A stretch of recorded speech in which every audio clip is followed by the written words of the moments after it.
Good evening, everybody. This is Dave Eldon, and we've got a special treat for you. Dalton, what are we going to be talking about? No, I already missed the trigger by forgetting to say what the topic was. So that joke has already been made. So yes, that is what we were talking about tonight, and this is an awesome topic. We were talking. I don't know if you were with us before when we were talking about this before we went on the air, but this is such a huge topic. There's lots of triggered abilities in Magic. The missed trigger policy is very rich.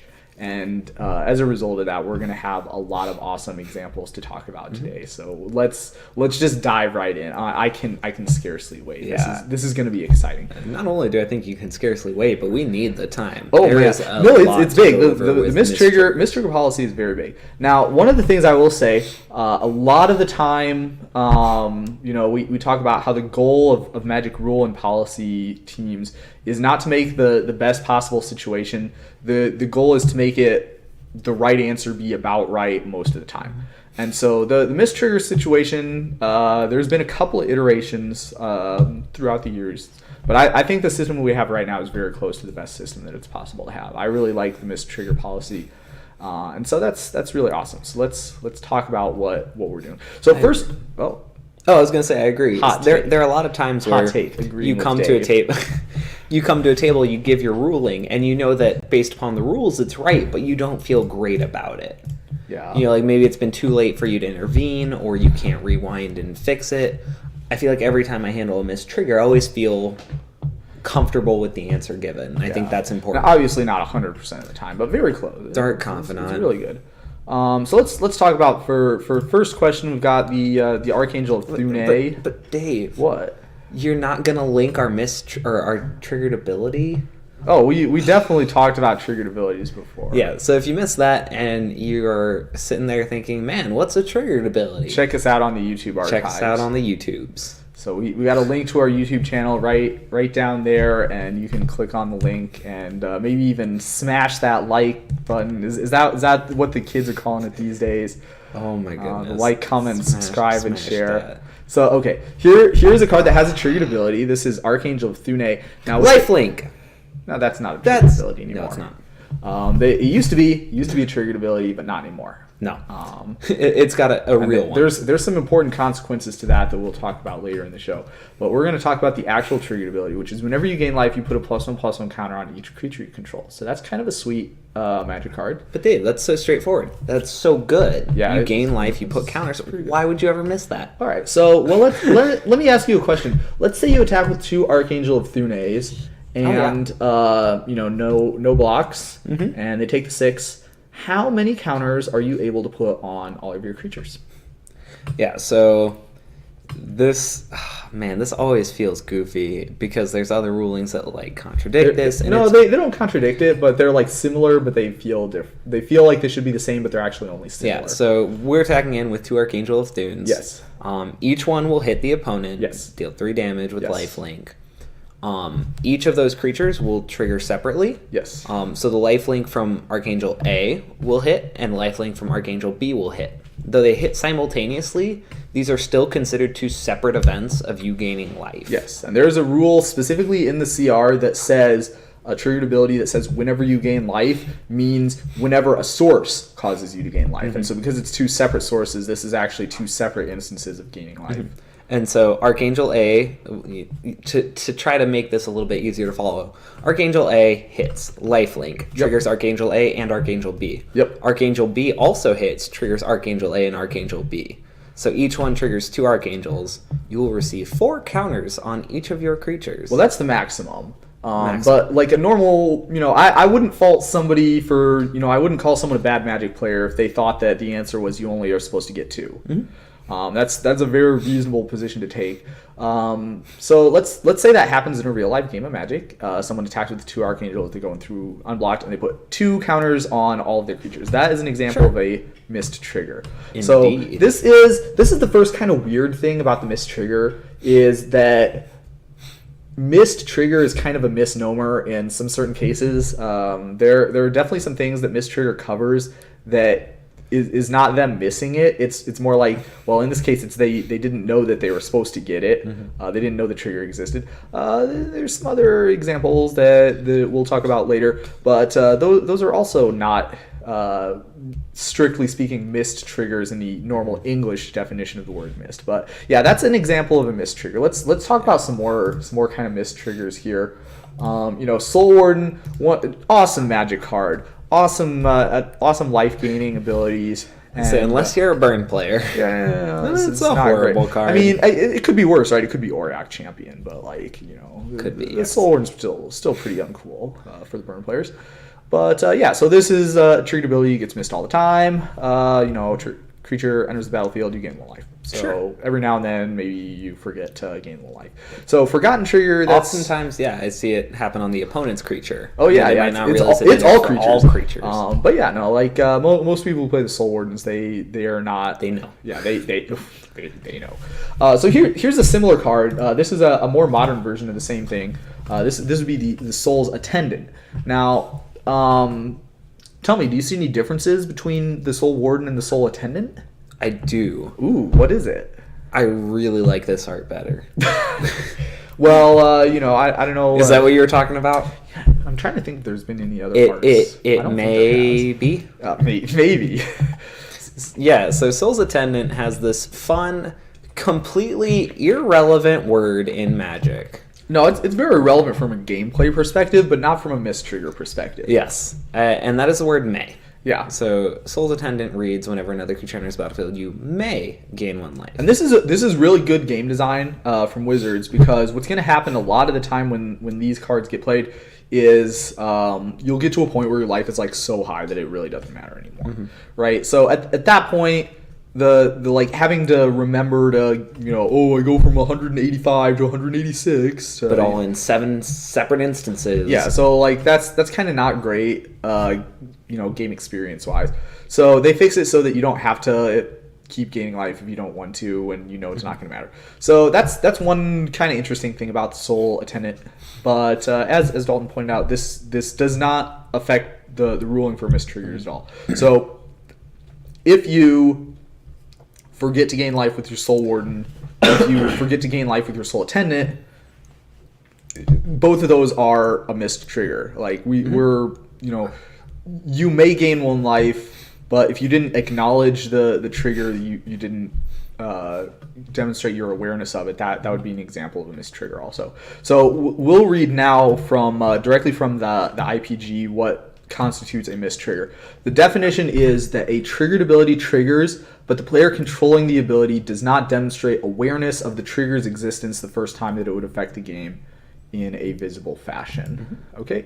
And then there's like some conditions, right? So the point by which the player needs to demonstrate this awareness, there's a few different ones, and they give like some examples. So a triggered ability that requires its controller to choose targets other than target opponent, modes or other choices made as the ability is put on the stack. So that's the first type of trigger. And have you got like an idea of your favorite type of trigger of this sort? I don't. So I'm going to let you pull it up. But I will specify that in a format with multiple opponents, this one no longer becomes obvious. When you're playing 1 versus 1, you know who your opponent is, and that's pretty obvious. But if you're playing in a commander game, which given is not a competitive REL or professional, but in those instances you do have to designate a target because that becomes part of the visible game state.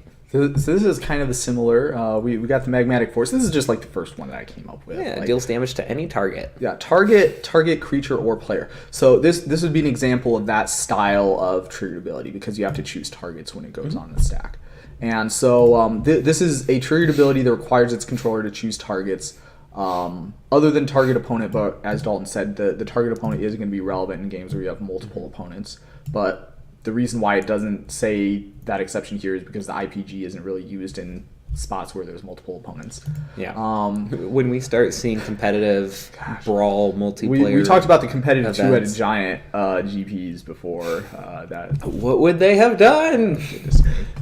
So the controller has to announce those choices before the next pass priority. So that is the cutoff point for where those specific things. So when I'm thinking about this, I like to think about in terms of the general philosophy. So the philosophy is you have to demonstrate awareness of the triggered ability before it affects the visible game state, or else it counts as missed. So in this case, the thing that it affects in the visible game state, visible means not necessarily visible with your eyes, but like, you know, makes an impact that both players would be expected to know about. Yeah, it's hard to find wording for it. Free information is the actual like kind of cutoff philosophically that they use. So when the triggered ability affects free information is when they kind of use that. So in this case, the first time that happens is when the triggered ability gets put on the stack, not when the triggered ability resolves. So okay, the second one we have, the second sort of time frame to recognize a trigger is you must recognize or announce your trigger as soon as it causes a change in the visible game state, including life totals, or requires a choice upon resolution. Yeah, so that's the second class. So a triggered ability that causes a change in the visible game state, including life totals, gives us a real nice one. We could talk about like the Soul Warden or the Soul's Attendant. Archangel Thune falls under this category. Also, the visible game state would be the +1/+1 counters that it puts on the creatures. Yep. So, and in this case, it does note that casting an instant spell may not mean that a trigger has been missed, or maybe activating a fetch land. Yes, because with these, they don't affect the visible game state until they resolve. And that means that you don't have to notice that the trigger has happened until they resolve. So here's like an example question of that. Let's take a look at another card that has that style of ability. This is a Dragon Mantle. Now, with the Dragon Mantle, when it enters the battlefield, you draw a card. Okay, so I'm going to play a Dragon Mantle. Opponent's like, okay, Dragon Mantle resolves. Then I'm going to play like some card. We're in red, so maybe we played like a Lightning Bolt. And after Lightning Bolt, I'm going to bolt your face. Okay, so after I say bolt your face, I'm like, oh yeah, by the way, draw a card. So that is 100% legit. The reason is because of what we just said. Because Lightning Bolt is an instant, it is a legal play for you to cast Lightning Bolt with Dragon Mantle triggered ability on the stack. And therefore, you have the Dragon Mantle in play, and the triggered ability is on the stack, and we respond to that by playing Lightning Bolt, and the triggered ability has not technically been missed yet due to the fact that it could still be on the stack. I think with that one specifically, I love the fact that you can activate the creature's ability in response to the card draw. Oh yeah. That's that is another thing that you can do. So, triggered abilities. That is our second sort of time frame that you need to respond.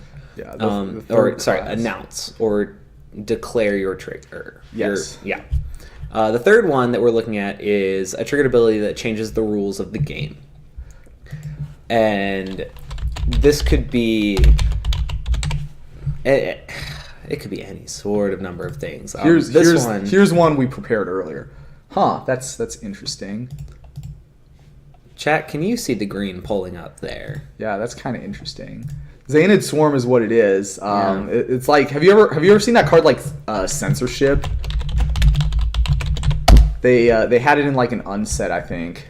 I guess this is another one of those like can't ever deal with live television. Yeah. So while David pulls this up, we can describe what it does. Whenever it attacks, defending player can't cast spells this turn. So this is something that changes the rules of the game. Yeah. So if you attack with your Xantid Swarm, and in you go to declare blockers, and your opponent says, "Oh, I'll path it." Well, at this point, if you let the path resolve, then the trigger's been missed. Yes. Otherwise, it is your responsibility to say, hey, I had this trigger, you can't do that. Yes. So with, again, summarizing, with a triggered ability that changes the rules of the game, you have to the first time it affects the visible game state is if someone tries to do something that's now against the rules that wasn't before. Mm-hmm. So, ordinarily it's legal for them to play a Path to Exile or, any spell that they would be using. But with this triggered ability having resolved, it's not legal for them to do that anymore. So now you have to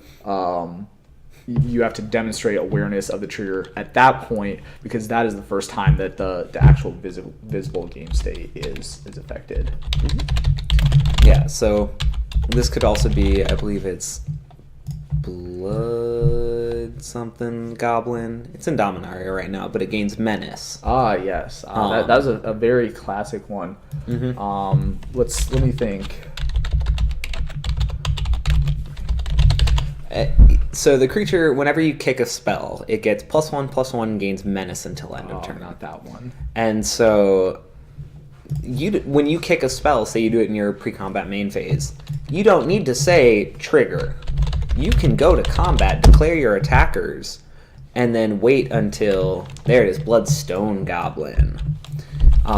Wait until declare blockers when your opponent tries to block with one creature. And you can say, hey, I kicked a spell earlier. You can't do that. Got him. If you let them block with a single creature, then again, it's however, then it is missed, and all parts must be missed. So if you hope you got the +1/+1 but forgot about the Menace, tough luck. Yeah. So this is an interesting one, because like if you say, if I like say I cast my spell and then I attack and I say like jam for 3, then that's remembering that I have the triggered ability, because I announced that I'm attacking for 3. Mm-hmm. So that's kind of an interesting question there, if you can block with 2 creatures or not. Mm-hmm. And we'll talk about that some more for the game rule violation episode that we're going to have in the future here. Yeah, so the last one, David, why don't you cover? Oh boy. It's a doozy. Dang it. Because it's basically the catch-all of triggered abilities. Yeah, so with this is a triggered ability that affects the game state in non-visible ways, which is, as you said, a lot. The controller has to make the change known the first time that the change has an effect on the visible game state. So we've mentioned this stuff before. Emrakul is kind of my go-to example with this type of thing. The one where you take an extra turn after this one is the triggered ability that I'm referring to specifically. So if I say Emrakul, and if I hard play Emrakul, then I can, I don't have to say I take an extra turn yet. Mm-hmm. What I have to do is, the time that I have to take the extra turn is, or the time that I have to say that I'm getting an extra turn is when they start taking game action. Mm-hmm. I'm like, whoa, hold on there, sir. I believe it's my turn again, due to this triggered ability. And then your opponent can get looking at extra cards. Or they actually cannot. This is a thing. It used to be the case. It used to be the case that you could do that. But they actually did change that. And this is the we'll read directly out of the philosophy section from the MTR. So a player here it is.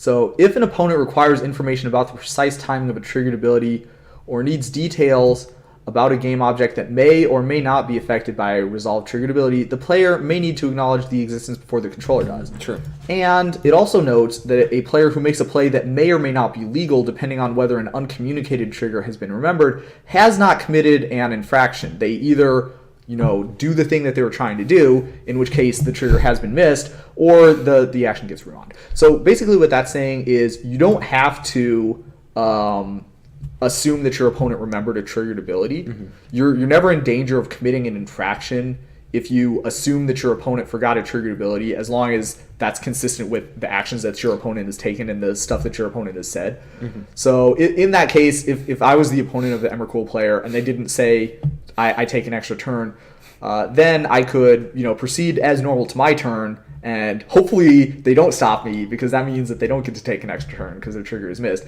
But if they do stop me, then that means that the me taking my turn or me beginning my turn is just rewound. So well, yeah, but you have to untap first and then upkeep and then draw. Yep. So if your opponent hasn't started their turn yet, then now let's be real here. Chances are you're looking pretty good. Let's be real here. If there's an Emrakul on the board, there's probably not a lot of turns. There's probably not a lot of more turns left in the game anyway. Okay, triggered abilities that do nothing except for create delayed.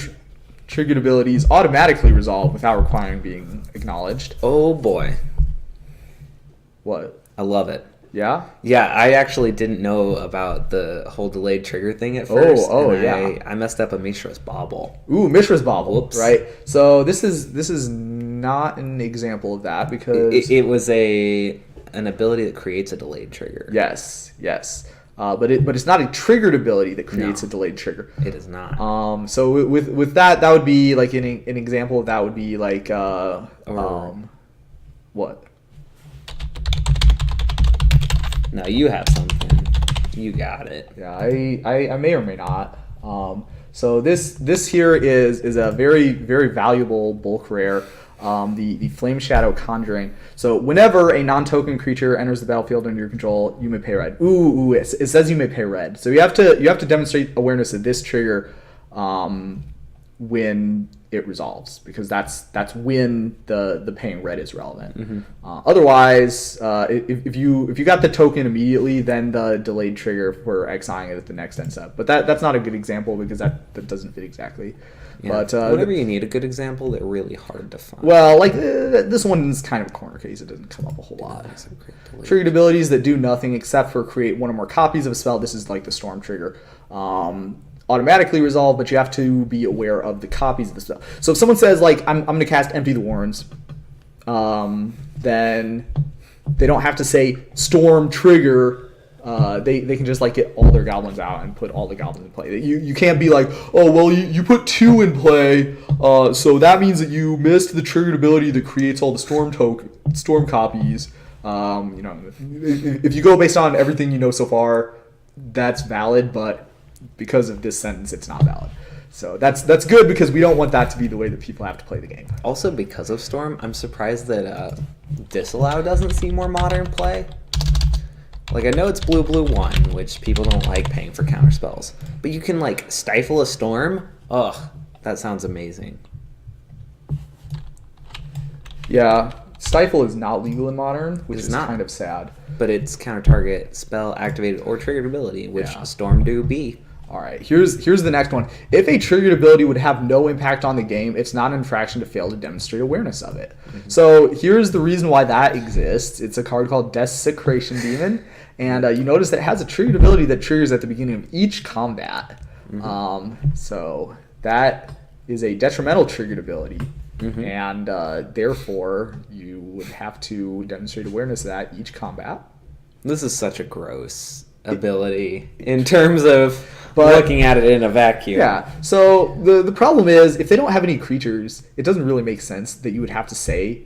But there was a time in the rules where you did have to say every time, even if they didn't have any creatures, mm-hmm. and you would get a warning if you didn't, because that's a detrimental triggered ability.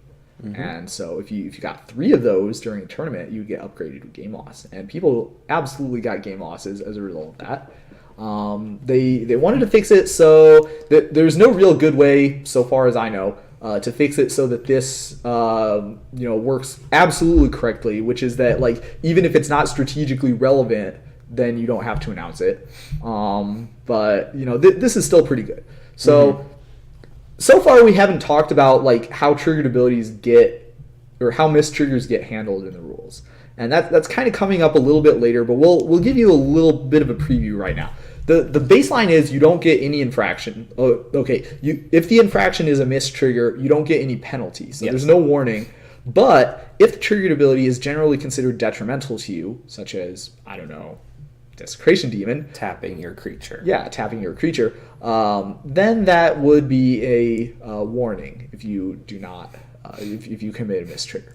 And so far we've talked about all the different ways that different triggers have different like rules in place for when it's considered missed and what the deadline is that you have to demonstrate awareness of it. And so that is the case here. With the Desecration Demon, it is a detrimental triggered ability, which means that if you do not demonstrate awareness of it, then you will get a warning. So let's talk a little bit about... So long as it has a relevant impact on the game state. Yeah, but if they have no creatures, it's not an infraction to not demonstrate awareness of this. So that's good. Okay, cool. So let's talk about some triggered abilities. Let's do it. Hey, is this a detrimental triggered ability? What do you think? Oh boy. So I've been waiting to talk about this for a long time. Yeah. So with triggers, we classify them into 3 categories. They're either detrimental, non-detrimental, or oh boy, how did I just space? Symmetric. So a trigger that is detrimental is one that is bad for you as the controller of that trigger. Yes. So this could be something like whenever you cast a spell, exile a permanent you control. I have no idea if that's a thing or not. Yeah. But you know what? That's bad. You want to cast spells in Magic. You don't want to exile your things. I think we can all agree that's bad. Yeah. Non-detrimental triggers are things like Silvergill Adept. When this creature enters the battlefield, draw a card. Yeah, Everyone loves drawing that's cards. good. That's not a bad thing. And then you have symmetrical triggers. Symmetrical triggers are sort of on the fence there because they affect both players the same way. Yeah. So this would be something like Howling Mine. At the beginning of each player's upkeep, that player draws a card. It's good when you draw cards. It is bad when your opponent draws cards. So those are 3 classifications: detrimental, non-detrimental, and symmetrical. For detrimental and non-detrimental, you must look at the abilities. For all of them, you must look at the ability in a vacuum. And what that means is you don't take into account life totals. You don't take into account, game state. You don't take into account whether or not they use their graveyard in the game. What you look at is, if we were to take away this ability, would this card be playable? Is kind of the test that you put it to. Yeah, and there's a couple of variations on that test. Which there are. So, basically how it is. With that in mind, let's look at Phyrexian Arena. It's an enchantment. At the beginning of your upkeep, you draw a card and you lose 1 life. Now, if you didn't have the ability, it would be a 3 mana enchantment that increases your devotion to black by 2. That increases your devotion to black. Yeah. So probably not going to see a lot of play. I don't think anyone would play that. So yeah. Chances are we're looking at a non-detrimental trigger. Based on the vanilla test, this would be in fact considered a not detrimental trigger. Now remember, it's important to note that Dalton was very careful to use these words here: detrimental and non-detrimental. It is not detrimental or beneficial because there is no such thing as a beneficial trigger. Which is a binary classification between it being detrimental to you and not detrimental to you. There is no middle ground for like usually is, but probably not in this specific case. So yeah, that's the Phyrexian Arena. Now, granted, there's this other sweet Magic card, Nyx Weaver. Ooh, at the beginning of your upkeep, you mill 2. Yeah. All right. Is this a detrimental trigger? So, green-black is very well known for loving to put cards in the graveyard and using those abilities. Yeah. So you look at Salvage or Dredge. Delve, Dredge. They have a lot that goes on in the graveyard. So you might think, a 3-drop, 2/3 reach. At the beginning of your upkeep, put the top 2 cards of your library into your graveyard. Cool. Like, I need this stuff in my graveyard to use. Yeah.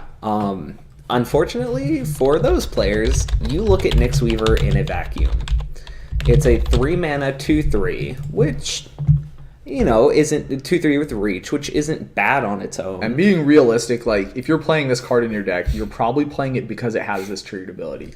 Yeah. So this is where, like, the vanilla test can kind of break down a little bit. Yeah. So Magic, there are some things that you pretty much always classify one way or another.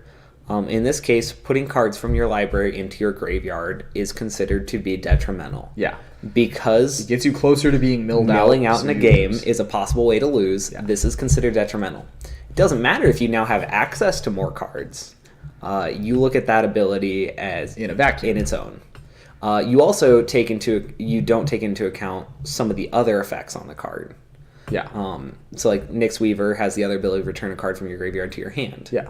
That you don't take into consideration. Yeah.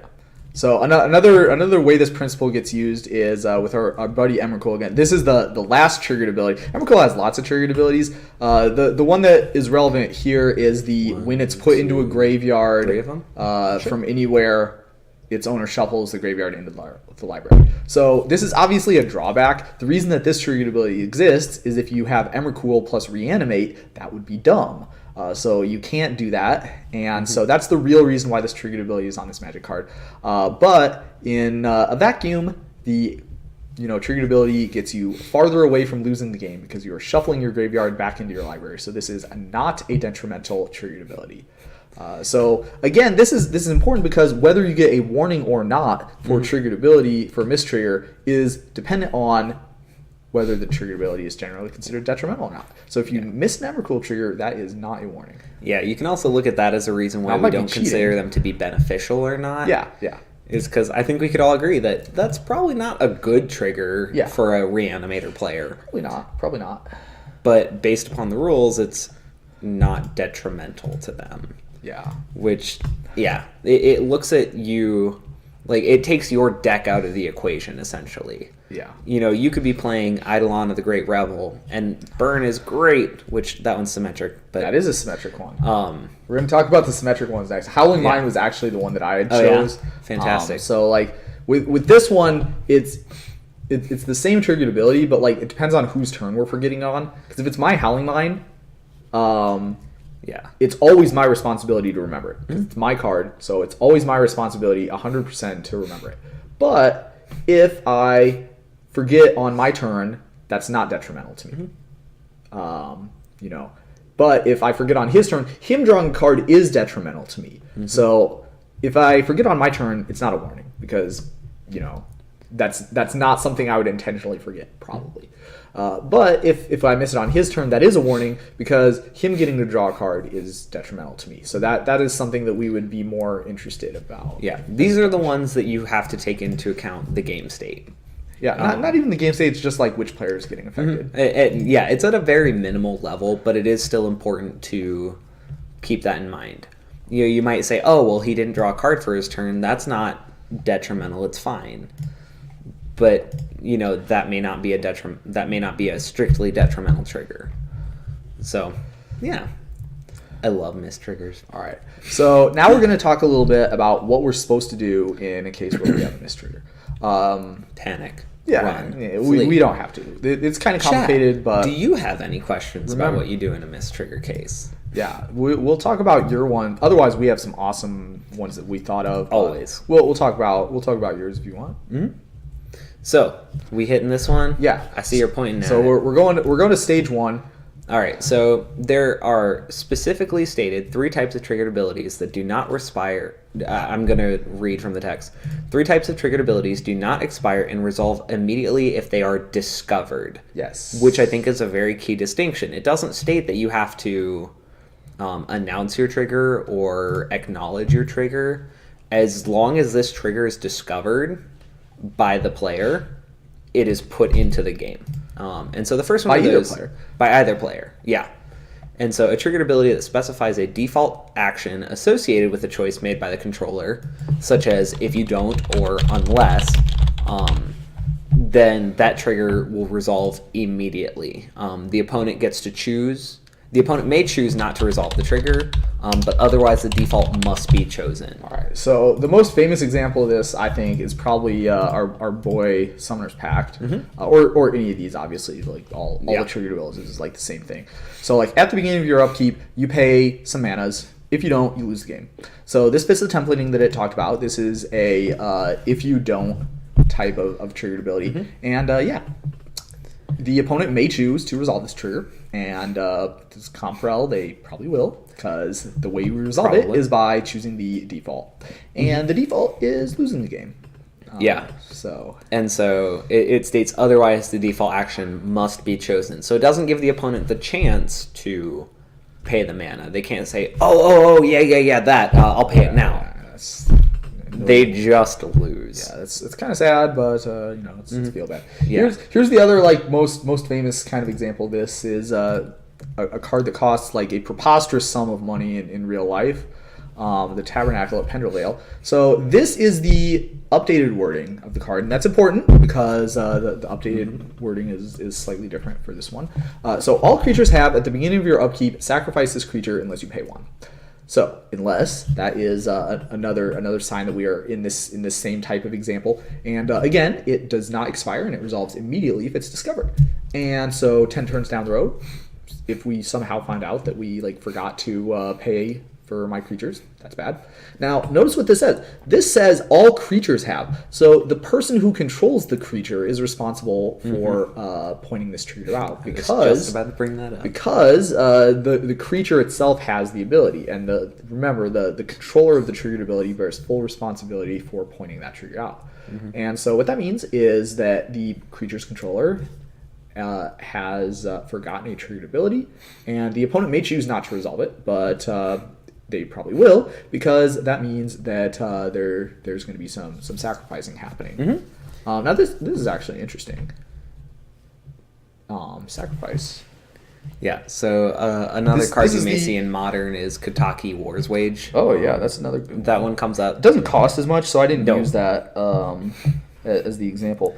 No, but I bet more players have seen a Kataki's War's Wage. Yeah, this is not the updated Tabernacle wording. Pendervale. This is not the updated wording because it says sacrifice this creature. That is not what the Oracle text says. Destroy? The Oracle text does say destroy. Ooh. And that's an important distinction because, for example, Merit Lage is indestructible, which means that if you forget to point out this trigger for your Merit Lage token, which I don't know if you ever played some Legacy, but Merit Lage, Dark Depths, and Tabernacle is the deck that plays both those cards. There's a deck that plays both of them. So that's indestructible, which means that it is not a infraction to forget to talk about your Tabernacle trigger for your Dark Depths token. Due to the fact that it's indestructible. And just like what we were talking about with Desecration Demon earlier, if your triggered ability does not affect the game state, it's not a infraction to fail to point it out. And so what that means is I can sleep my Dark Depths token all the time, no problem. But if you forget to talk about your Deathrite Shaman token or your Deathrite Shaman triggered ability, that's no bueno. And it gets destroyed. Again, not sacrificed, destroyed. And here's an interesting fact. We'll read the IPG again. The opponent may choose not to resolve the trigger. Otherwise, the default action must be chosen. And we're resolving this trigger. We are not putting the trigger on the stack, which means that it happens immediately. So they cannot activate a Deathrite Shaman ability in response to the trigger the way it seems like you maybe should be able to. So that's kind of a super feel bad. Yeah. I guess would be the technical term for that one. Yeah. Now you might be wondering why does it say the opponent may choose to resolve this trigger? Why are we giving them a chance? Well, first of all, sometimes opponents aren't scumbags and they will let you keep your trigger for the Tabernacle, or they'll let you not lose the game with the pact if you could have paid for it. I'm surprisingly the number of instances I've had where opponents choose to resolve beneficial or non-detrimental triggers to an opponent is surprisingly high. I would have expected it to be very cutthroat and players have a lot more sportsmanship than we tend to give them credit for. Here's the other reason. Because if you miss this specific triggered ability, the Fabricate triggered ability, this is the first time this ever happened. It's beneficial if you do either one, and so if you sleep the Fabricate trigger, or non-detrimental. Well, no, this is beneficial is the English word, not in the Magic. Oh, okay. So very confusing. Yeah, with this card here, if you miss the triggered ability, you still get something.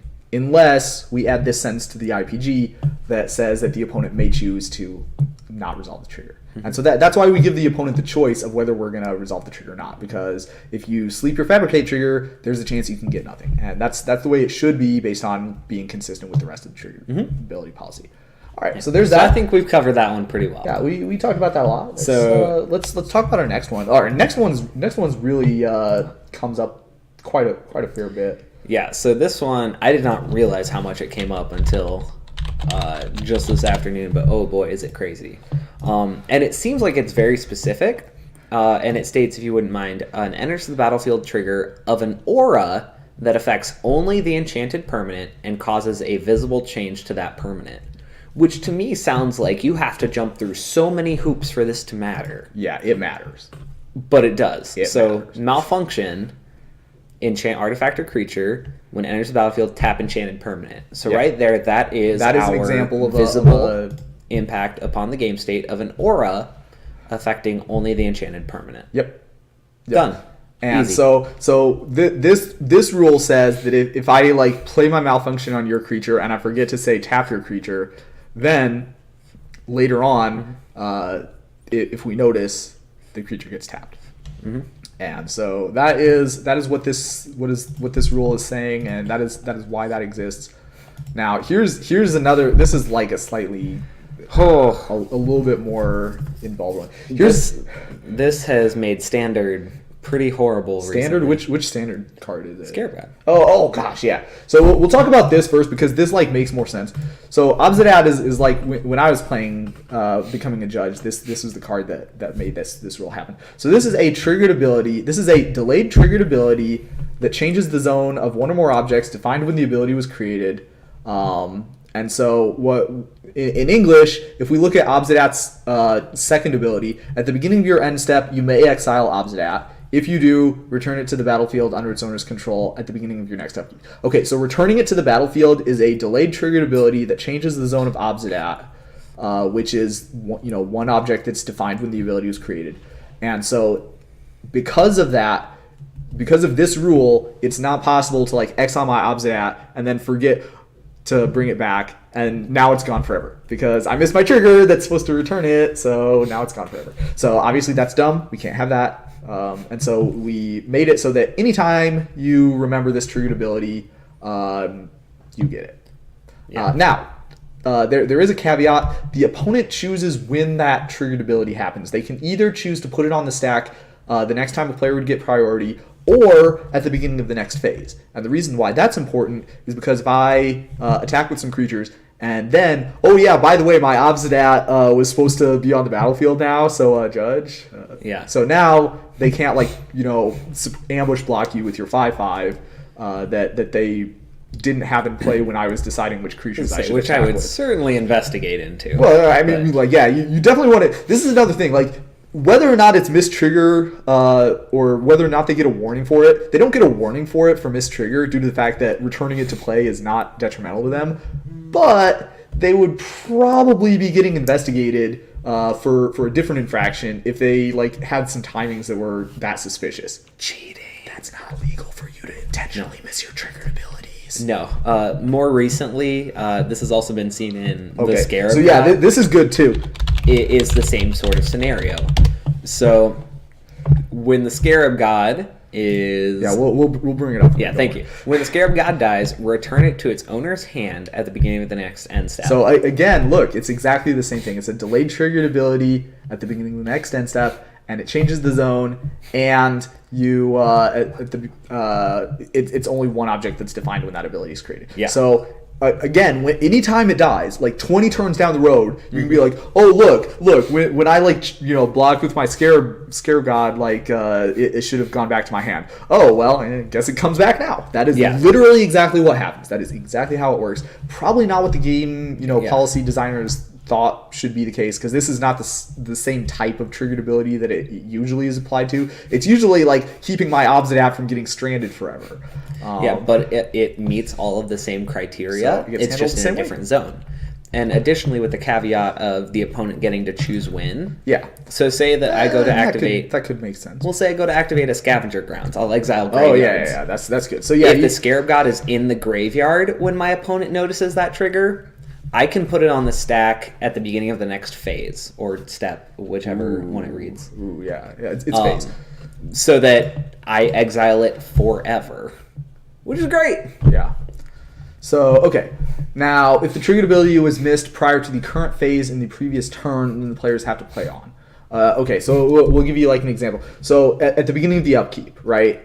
David's. Yeah. I have a triggered ability that triggers at the beginning of my upkeep. And I forget, and now it's his turn. He draws his card, and it's like, oh, Judge. I was supposed to, and then I say what the triggered ability was supposed to be. Mm-hmm.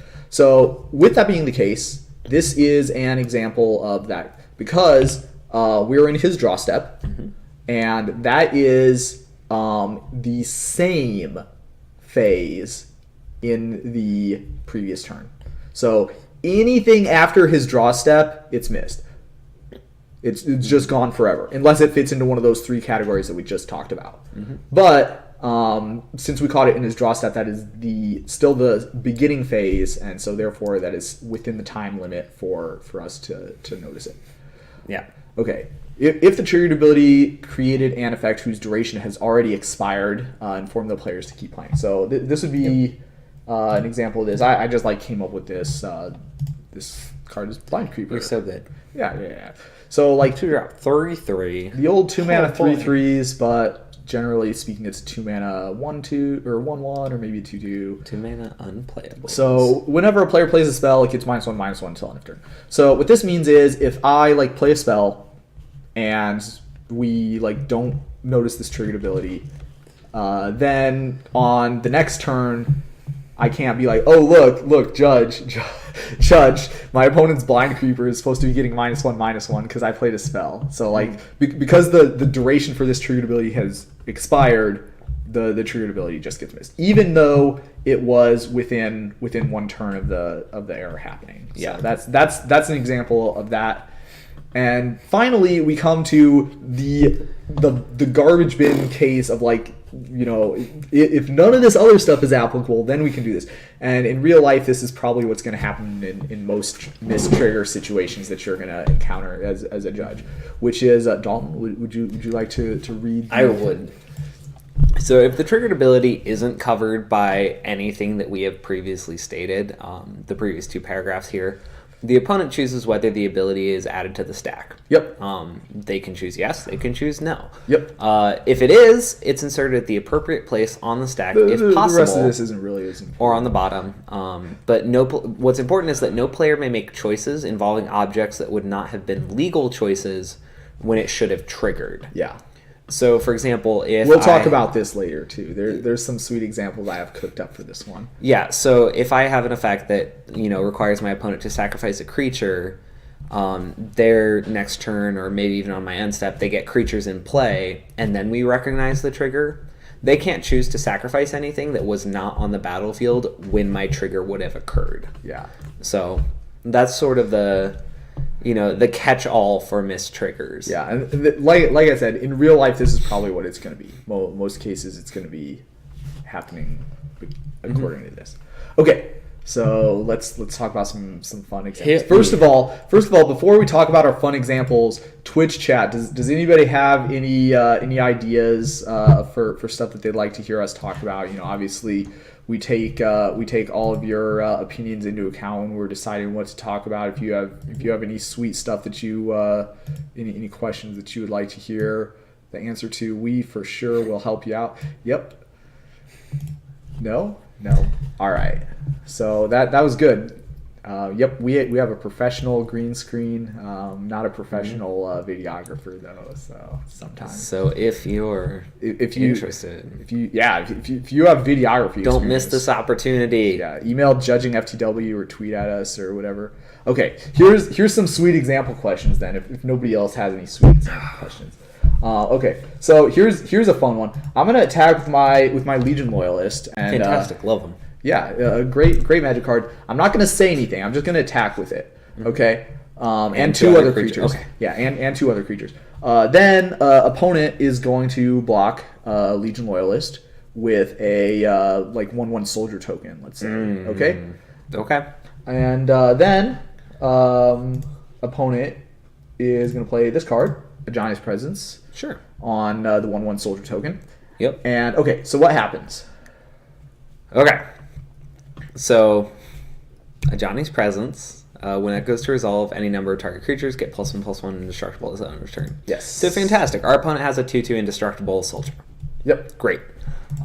Looking back at Legion Loyalist and our 2 other creatures, we see this big old gob of text. Yeah, lots of stuff going on. Battalion trigger. So creatures you control gain first strike and trample. Me. Well, that's fun. Oh, wait. Is there any other abilities or just... until end of turn and can't be blocked by creature tokens? Hey, that's relevant, right? So yeah, maybe we were so excited about first strike and trample that we forgot about the creature tokens. Or maybe there's like so much randomly, like not mechanically connected at all stuff going on that we forgot about one part of this. Quite possibly.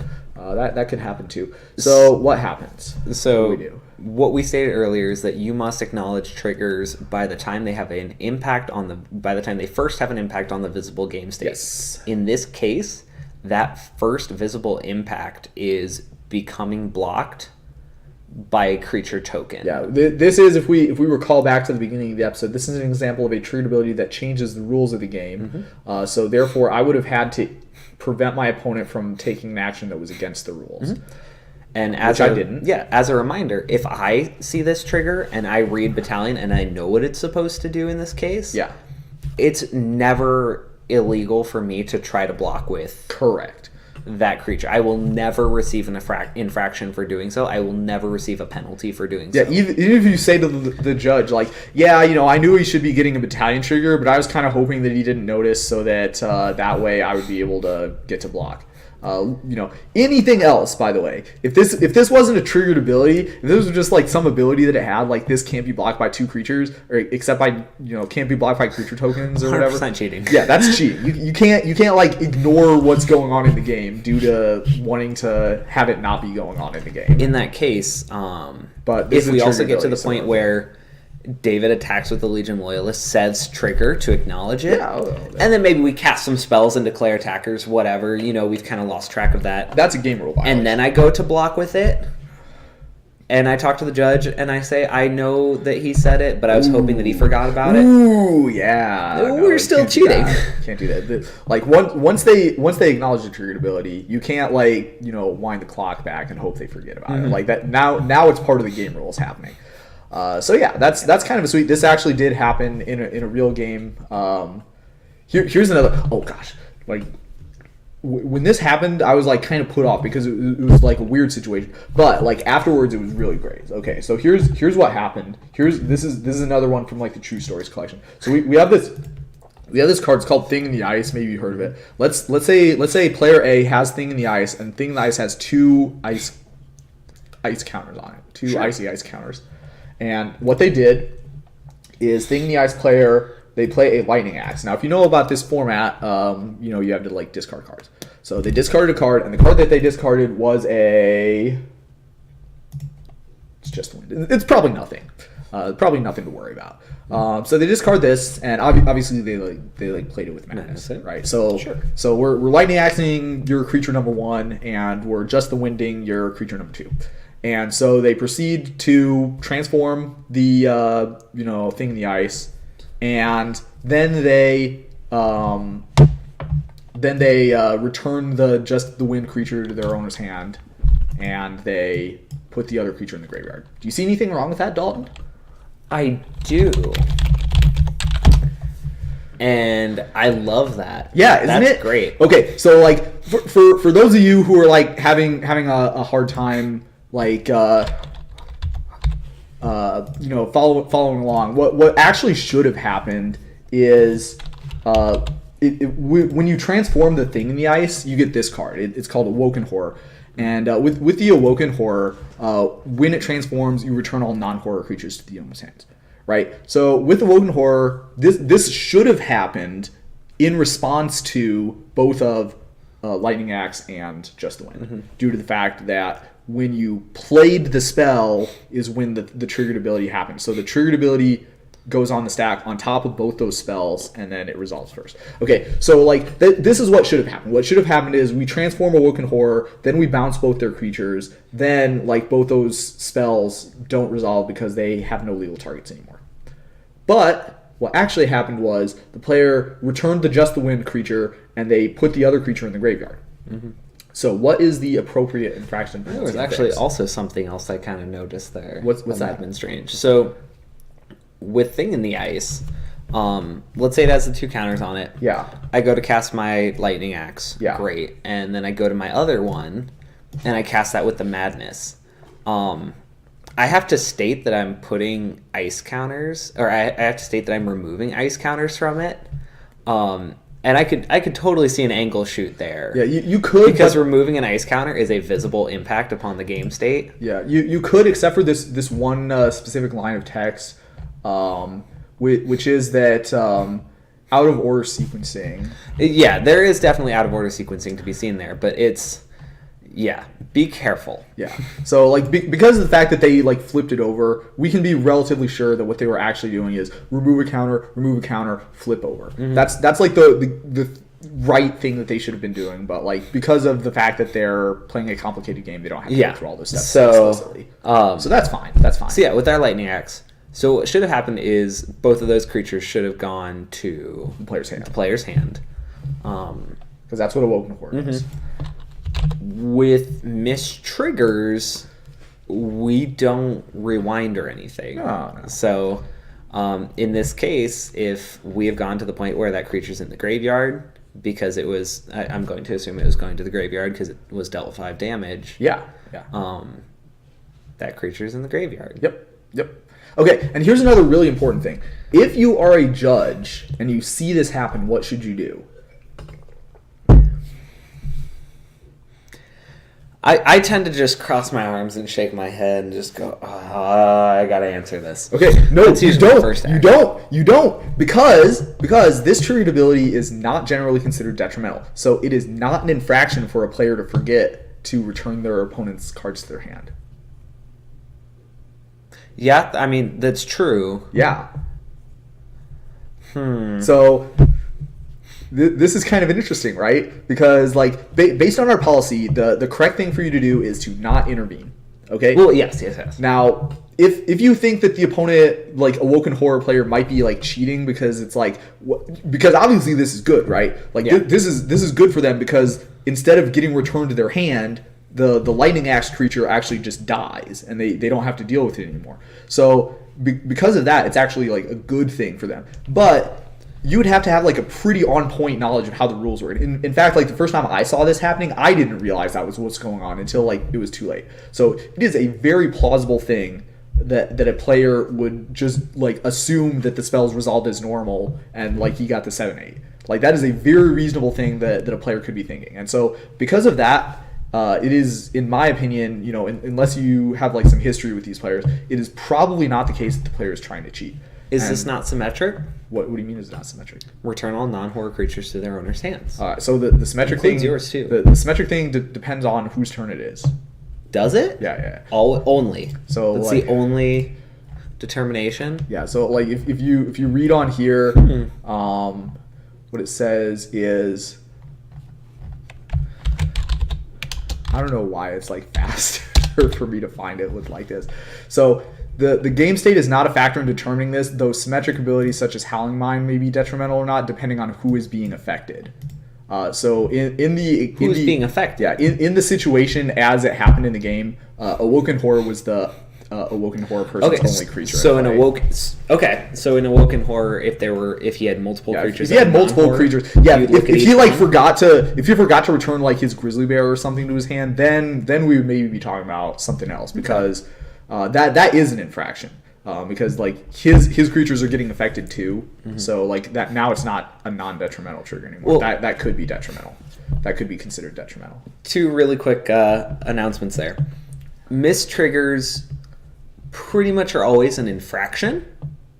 They just may not come with a penalty. Yeah, mistrigger is always an infraction, but you don't intervene unless you're giving a penalty or you want to investigate for cheating.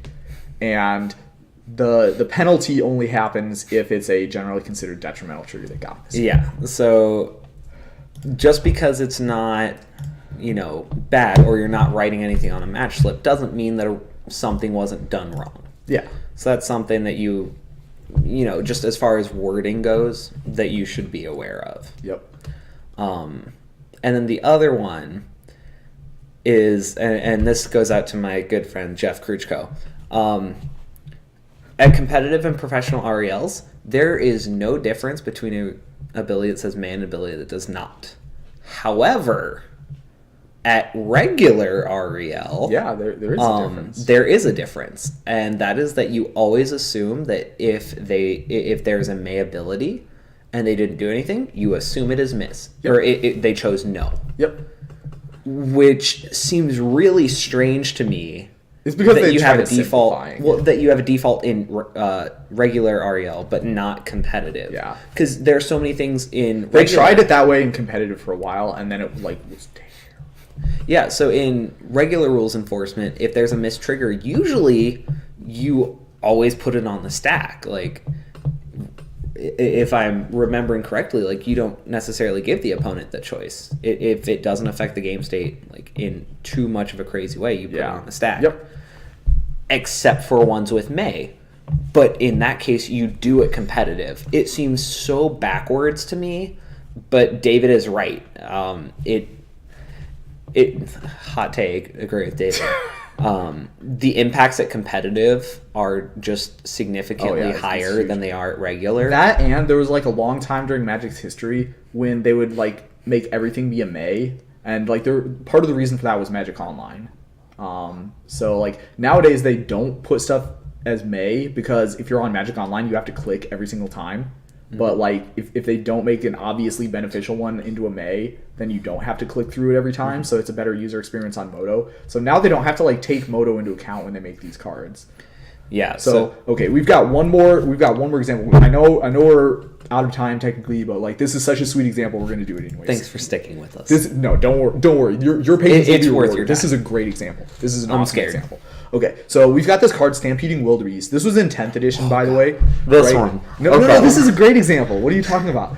Okay, so we have Stampeding Wildebeest, and what's going to happen, this is my only green creature, right? My only one, right? So I have it in play, beginning of my upkeep, sleep the trigger completely.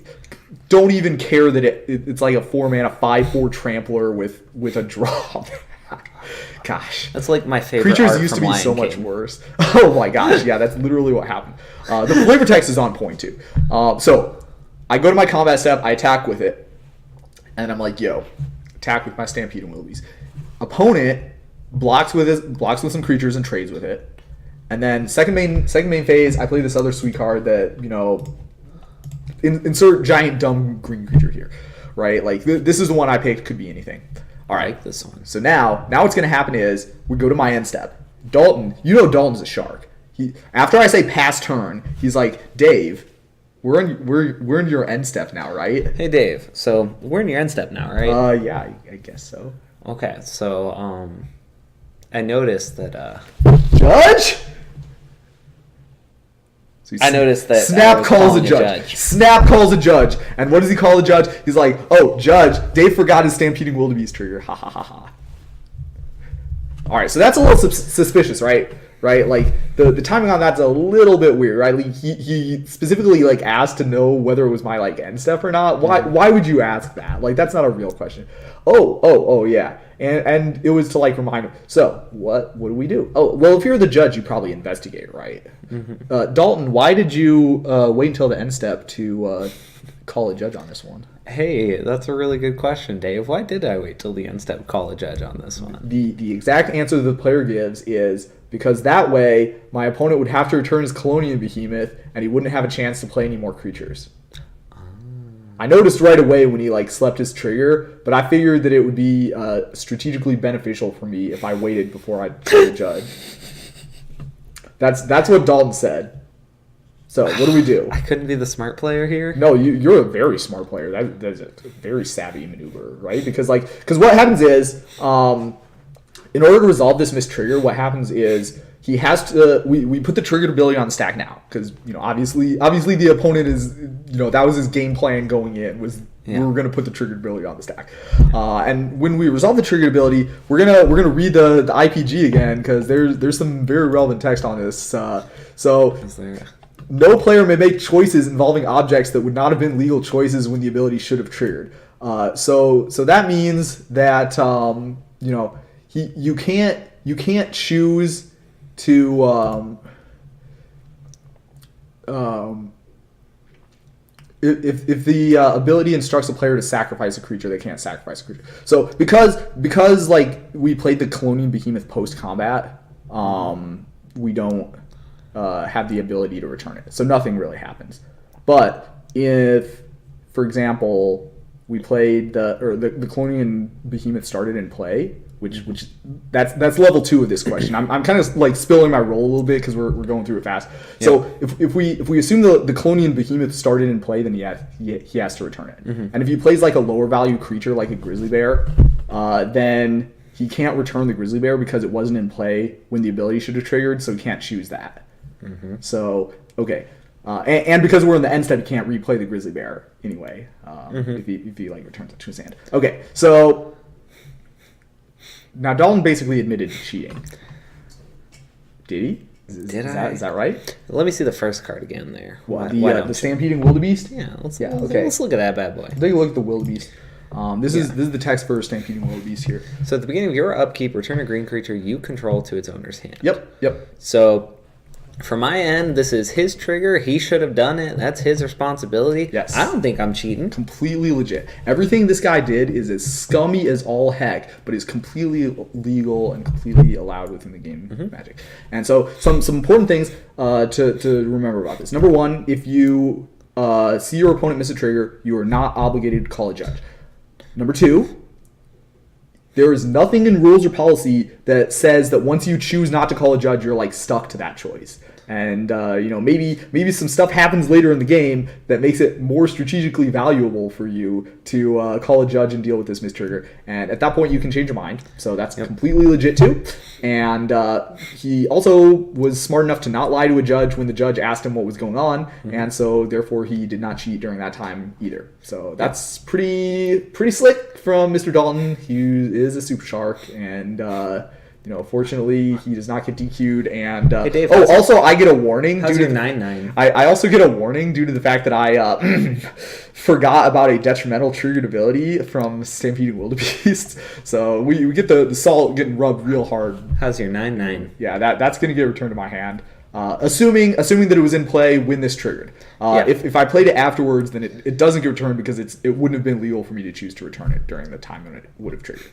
Yeah. So at least there's that maybe if I played the main phase 2 one, but if it was in play during my upkeep, that's hardcore. That is hardcore. Oh yeah.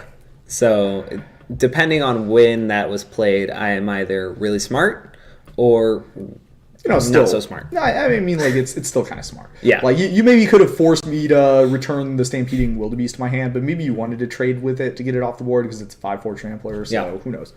Have to be there to see. So any questions in the chat? That was all the questions that we had prepared. Know this was a big topic. Do not feel afraid if we like went through something too fast for you. Go ahead and check it out on our YouTube channel, which is right there. We will be uploading this thing to our YouTube channel at a time in the future. Yep. So feel free to come and see some of our videos here. You can see the original triggered ability video that we have posted, and you can catch anything that you might not have caught live right there. All right. So thanks for showing up and hanging out with us. We really appreciate all of your awesomeness. We will see you guys next time. Have a great evening.